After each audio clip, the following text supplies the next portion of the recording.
حضرت وہب ابن منبہ رضی اللہ تعالیٰ عنہ آپ روایت کرتے ہیں کہ شیطان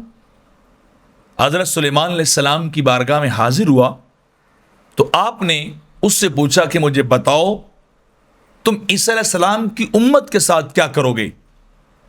تو ابلیس نے کہا جی میں ان کو اس طرح گمراہ کروں گا کہ وہ اللہ کے علاوہ اور دو معبود نئے بنا لیں گے، جیسے کہ عیسائی آج کل حضرت عیسیٰ علیہ السلام کو، مریم سلام اللہ علیہ آپ کی والدہ محترمہ کو بھی خدا سمجھتے ہیں، انہیں سجدہ کرتے ہیں۔ تو اس نے کہا کہ میں انہیں اس طریقے سے گمراہ کروں گا، غلط کاموں کی طرف لے جاؤں گا کہ وہ شرک کریں گے، اللہ کا ہمسر بنائیں گے۔ یہ میری چالیں امت عیسیٰ علیہ السلام کے ساتھ ہوں گی۔ تو آپ نے پوچھا یہ بتاؤ پھر تم حضرت محمد مصطفیٰ صلی اللہ علیہ وسلم ان کی امت کے ساتھ تم کیا کرو گے؟ تو اس نے کہا میں امت محمدیہ کو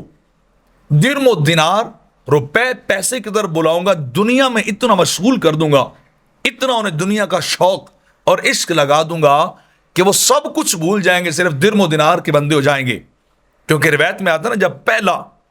دینار بنایا گیا تو شیطان نے اسے چوما اور چوم کے اس نے ماتھے پہ لگایا اور کہا کہ جو تیرا ہوگا نا وہی میرا ہوگا، اب میرے ہاتھ میں ایسی چیز آئی کہ میں لوگوں کو گمراہ کروں گا۔ تو میں عرض کر رہا تھا کہ سلیمان علیہ السلام کو اس نے بتایا کہ امت محمدیہ کو میں درم و دینار دنیا کا لالچ دوں گا، اتنے دنیا میں کھو جائیں گے کہ درم و دینار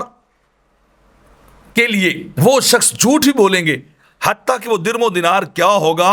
کہ لا الہ الا اللہ کہنے سے بھی انہیں زیادہ پسندیدہ یہ ہوگا کہ ہمیں پیسہ مل جائے، یعنی دنیا کی خاطر جھوٹ بولیں گے، حلف ایمانداری کا اٹھا کے غلط کریں گے، حرام کھائیں گے، غلط کام کریں گے صرف دنیا کے لیے، صرف دنیا کمانے کے لیے، مال کمائیں گے چاہے حرام ہی کیوں نہ آتا جا رہا ہو۔ تو جب اس نے سلیمان علیہ السلام اللہ کے نبی کو یہ بات کہی تو آپ نے کہا کہ میں اللہ سے تیرے مکروں سے، تیری چالوں سے پناہ مانگتا ہوں، میں اللہ کی پناہ تلاش کرتا ہوں، چاہتا ہوں کہ میں تیرے مکر سے، تیرے فریبوں سے بچ جاؤں۔ تو اتنی بات کی آپ نے آنکھیں بند کی تو ابلیس غائب بھی ہو چکا تھا۔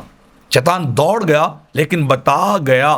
کہ کس کو میں نے کس طریقے سے گمراہ کرنا ہے اور کس امت کو میں نے کس طریقے سے گمراہ کرنا ہے۔